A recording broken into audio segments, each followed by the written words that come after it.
Salve, salve, nação! Vambora com mais um vídeo, né, sobre o nosso Flamengo. Dela Cruz vai ser apresentado no dia 12 de janeiro, né? A apresentação oficial para o jornalista e sócio torcedor também, né? Que tá lá para fazer pergunta. E o Dela Cruz já sabe qual é o número da camisa que ele vai vestir. Dela Cruz vai vestir o número da camisa. Vou deixar você assistir o vídeo aqui, bater a curiosidade. E outro ponto, né? O Dela Cruz também disse porque ele escolheu esse número, né? Ele deu uma declaração bastante rápida porque ele escolheu exatamente esse número que ele vai utilizar durante a temporada 2024. Eu também trouxe um trecho aqui bastante importante de uma parte do treinamento de Dela Cruz hoje no Flamengo, né? Mas sem mais enrolação, vambora com mais um vídeo. Com Dela Cruz, o Flamengo terá o melhor meio de campo do Brasil? Eu acho que sim, eu acho que sim. Mas é isso aí, tamo junto, deixe seu like e vambora para mais um vídeo, nação. Valeu. Número 18 representa para mí algo muy importante porque, bueno, fue el primer número que usé cuando me tocó debutar en Primera División. Es un número que me ha marcado mucho en mi carrera y, bueno, espero poder conseguir cosas importantes con él. Número 18.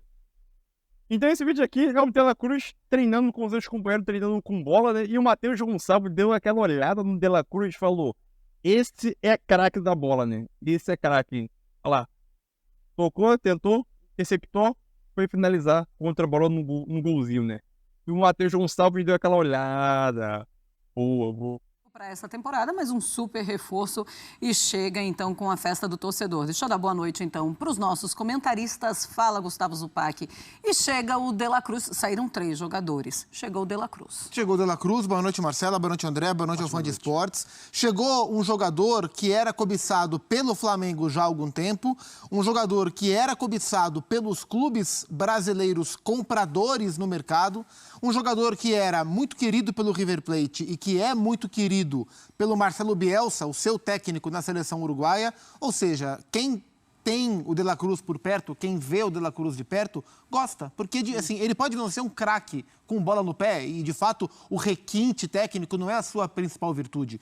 Mas, além de ser tecnicamente um bom jogador, muito bom jogador, é um jogador muito moderno, é um meio-campista muito moderno, que joga em várias funções, que engrandece o coletivo. Então, pensando no que o Flamengo tem de elenco, pensando, e esse é um encaixe importante, em quem o Flamengo tem como técnico e o tipo de jogador que esse técnico gosta, embora o Flamengo pleiteie o Dela Cruz antes mesmo do Tite, mas o encaixe é muito bom. Então, não são muitos reforços, é apenas um reforço, mas é o chamado tiro certo que o Flamengo deu, contratou um grande jogador. Pois é, e o Dela Cruz, ele deu uma entrevista ali no aeroporto falando que recusou outros clubes e é normal que assim seja, André Kfouri. O Dela Cruz no Flamengo faz o Flamengo ter o melhor meio-campo do Brasil? Boa noite, Marcela. Boa noite, Gustavo. Uma ótima noite a todos. Não sei, talvez uma boa chance. O elenco do Flamengo é muito bom, mesmo com esses jogadores que saíram, fim de ciclo, etc. A gente conversou sobre isso ontem, mas o Flamengo ainda mantém, em termos de quantidade e qualidade de jogadores, né? A quantidade e qualidade, eu digo, a quantidade de jogadores que o Flamengo tem, que jogariam facilmente em outras equipes do futebol brasileiro, né? Gente com capacidade para ser decisiva. Aqueles que não jogam com certeza, que não podem ser olhados como titulares no elenco do Flamengo, disputariam posição na maioria das outras equipes brasileiras. Aí eu não estou falando das outras equipes de Palmeiras, Atlético Mineiro, né, dos outros elencos que a gente normalmente compara ao Flamengo, mas a maioria das outras equipes. Esses jogadores que compõem time dentro do Flamengo teriam outro status nesses outros clubes. Então eu concordo com o que o Gustavo disse, esse é um jogador que qualifica o clube para o qual ele chega e qualifica o futebol brasileiro. As pessoas podem dizer, mas espera aí, ele estava jogando esse tempo todo no River Plate, no futebol argentino, sim, fazendo sucesso lá, atraindo a atenção de equipes.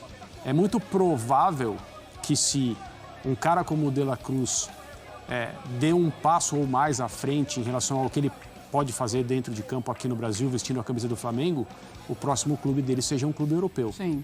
É bastante provável que isso aconteça. Então, o Flamengo escolheu bem, o Flamengo negociou bem e o Flamengo pagou bem, porque era necessário fazer isso, era necessário fazer as 3 coisas para tirar esse jogador do River Plate.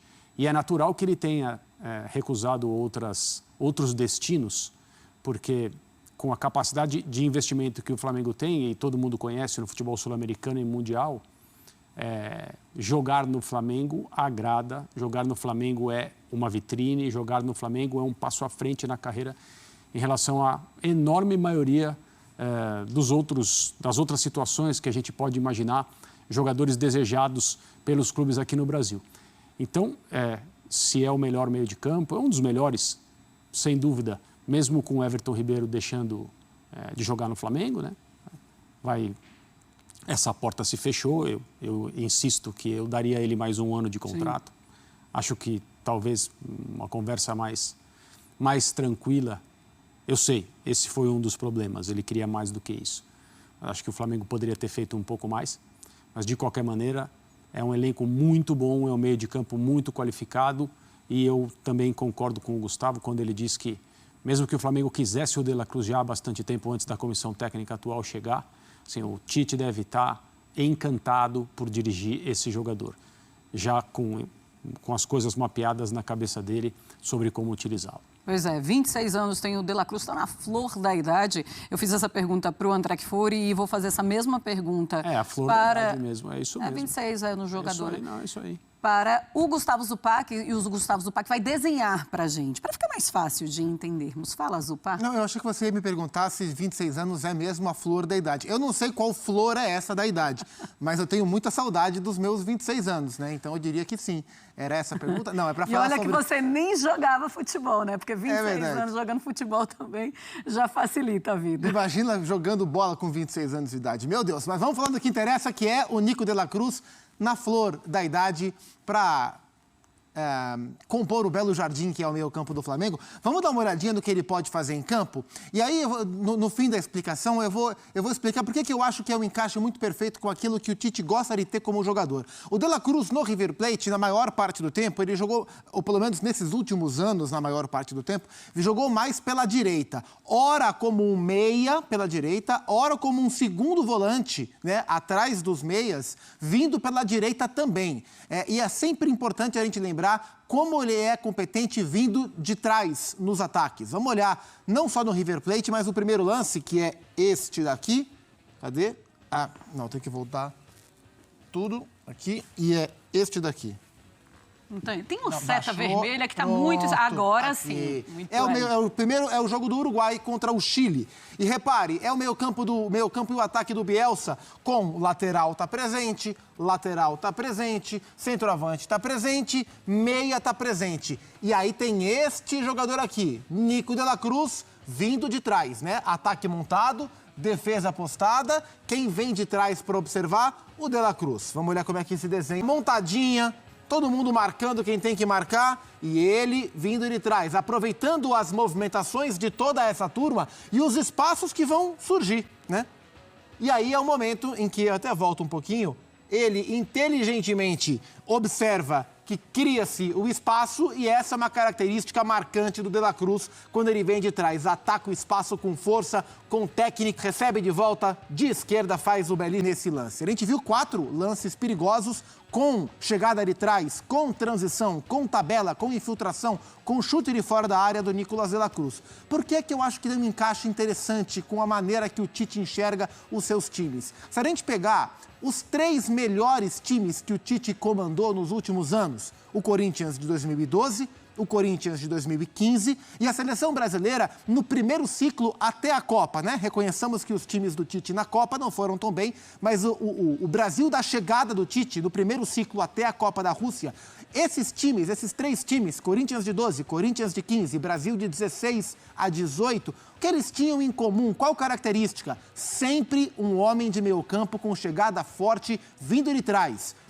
No primeiro Corinthians, o Paulinho. No segundo Corinthians, o Elias. Na seleção brasileira, o Paulinho de novo. O Tite gosta de jogador com essa característica. O De La Cruz entrega demais essa característica. Acho muito provável que o Tite explore bastante essa faceta do homem que chega de trás, que pisa a área, que pega o espaço e que marca muitos gols, como foi o De La Cruz. Marcelo. É isso, Zupa. É também aquele momento em que, deixa eu falar aqui com o torcedor e falar por que não chegou nenhum outro jogador, nenhum outro reforço. Porque como a gente falava ontem, o torcedor fica ansioso. Começa a olhar os seus rivais ali, opa, ali tem 3 jogadores, tem 4 jogadores, a gente só recebeu 1.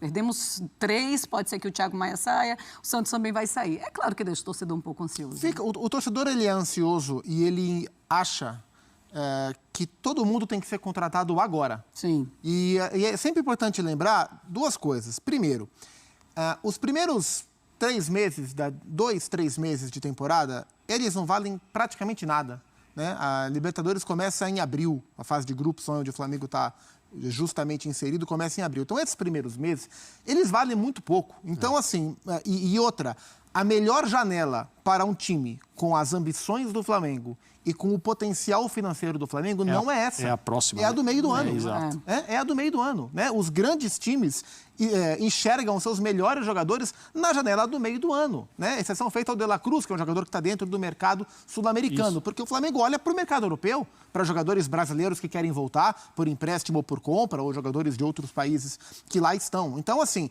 é claro que se tivesse opções do tamanho do projeto do Flamengo disponíveis para serem contratadas dentro do que o Flamengo precisa, faria sentido um movimento agressivo agora, como foi, por exemplo, em 2019, quando o Flamengo precisava montar um time para ganhar tudo. Sim. E era uma janela boa. Então foi lá no Cruzeiro, pegou a Arrascaeta, foi lá no Santos, pegou o Gabriel, pegou o Bruno Henrique. Inclusive paga por esses jogadores muitos até hoje, né? Pois é, porque assim é o mercado, mas o Flamengo já tem um time. Então agora são pequenas correções, pequenas reformulações, né? Então, mais importante do que contratar, isso vale para o Flamengo, isso vale para todos, mais importante do que contratar rápido é contratar certo. O caso do Flamengo, por exemplo, é completamente diferente do caso do Corinthians. Sim. O Corinthians está trocando o time, né? Isso. Lembra mais o processo do Flamengo de 18 para 19, do que o Flamengo atual, né? Então, embora o torcedor fique muito excitado com o assunto de contratações e espera que tudo se resolva agora, o Flamengo não precisa resolver agora. E o que o Marcos Braz falou sobre as coisas ficarem mais caras quando é o Flamengo, isso é normal, né? Se eu vou vender um carro e eu sei que a pessoa interessada no meu carro tem muito dinheiro, eu vou cobrar mais. É evidente. Ou pelo menos não vou dar nenhum desconto, né? Ou isso vale para o Flamengo também, quando ele vai vender um jogador e o Real Madrid está interessado, ou, para dar um exemplo de um clube brasileiro qualquer, o Grêmio está interessado. De quem o Flamengo vai esperar que dá para arrancar mais? De quem tem mais. Sim. Então, todo mundo sabe que o Flamengo tem mais.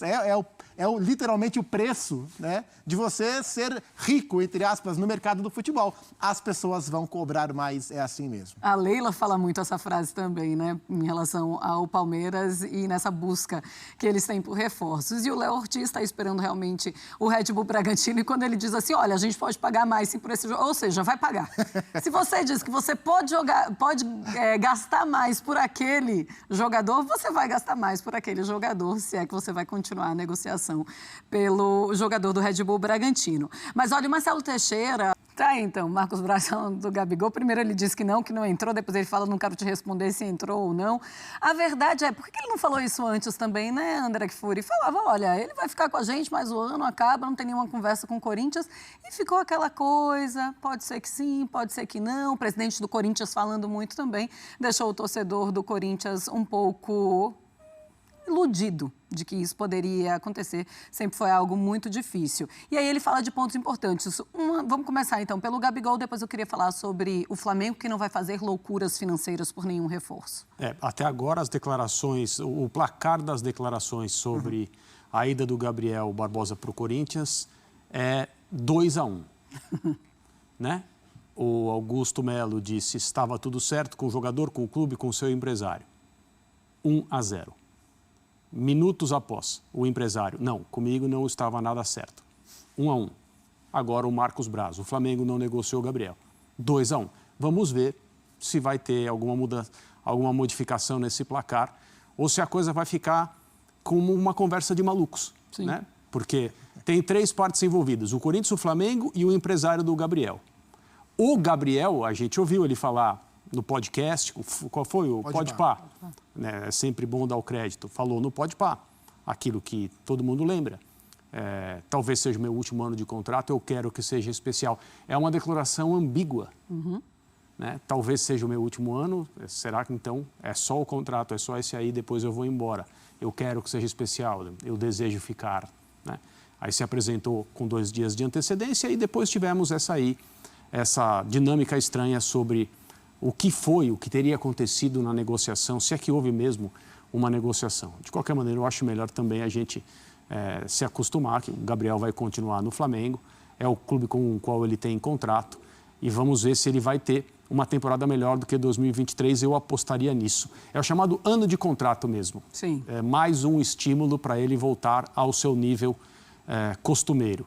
E em relação ao que o Flamengo pode fazer no mercado, e essas declarações do Brás, como qualquer outro executivo de futebol no lugar dele, a gente viu já o Alexandre Matos falar isso, a gente viu o pessoal do Palmeiras falar isso, a gente viu o Rodrigo Caetano falar isso. Então, assim, alguns clubes brasileiros sempre acham que quando a negociação é com eles, o preço sobe demais, o outro lado cresce o olho, se comporta de uma forma diferente, quando, na verdade, tudo são técnicas de negociação. Dos dois lados, todo mundo tentando puxar. E essa declaração de não vamos fazer loucuras, temos que ser responsáveis. O Flamengo é um clube que seria muito bem avaliado no ranking de responsabilidade financeira pela UEFA. Uma pena que a UEFA não, obviamente, não coloca os clubes sul-americanos no ranking, nem teria sentido, seria interessante um ranking assim. Mas o Flamengo está fazendo o que todo clube que não quer mais viver o passado tenebroso que o próprio Flamengo teve deveria fazer, que é ser responsável com os seus recursos. É isso, Zupa. Então é isso aí, nação. Mais um vídeo aí, né? De La Cruz se entrosando com seus companheirinhos, né? Adquirindo o ritmo do jogo. Essa pré-temporada aí, né? Entrou de férias junto com como os jogadores do Flamengo também, né? Então voltando aí a adquirir seu ritmo de jogo. O De La Cruz vai ser muito importante aí nesse ano de 2024 para o Flamengo, né? Ele vai utilizar a camisa 18 aí, né? Ele explicou o motivo, porque foi quando ele estreou a camisa 18, estreou no profissional, né? O número 18, então é um número simbólico para ele, né? Então, é aquilo. Poderia ser a camisa 11? Poderia, entendeu? Outros números aí. Camisa 7, o Everton Ribeiro? Poderia, mas agora já está com o Luiz Araújo. Então, o número é o de menos. O mais importante é dentro das 4 linhas, né? A atuação do jogador dentro das 4 linhas. Né? Uma coisa que o Gabigol não aconteceu em 2023 e espero sim que ele consegue performar em 2024, né? Mas aí, nação, o que tu achou do número 18 do De La Cruz? Gostou do número 18? Ou poderia ser o número 7 ali? O número 7 chamativo, mas deixa a tua opinião, deixa seu comentário aí. Tamo junto e o like ajuda demais. Tamo junto, nação.